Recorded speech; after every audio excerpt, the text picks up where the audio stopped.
Sadaram? Sadaram.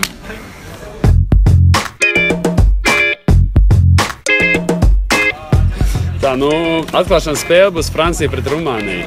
Es domāju, ka Francija noteikti uzvarēs, tad es lieku uz Francijas uzvaru. Tāpēc, ka viņi ir mainieki, viņam labs sastāvs un tā kā es lieku uz Franciju.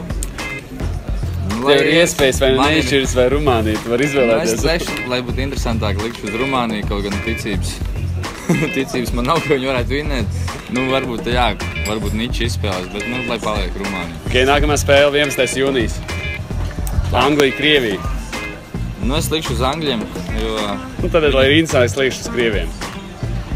Tas arī, jā, Bet, es domāju, šeit varētu būt katrā spēlē saldējums? Katrā spēlē saldējums, jā. Es tik daudz nevarēšu apēst, bet nekas es padalīšos vēl. 12. jūnijas Vācija, Ukraina. Viennozīmīgi Vācija. Jā. Jā. Es arī lieku uz Vāciju.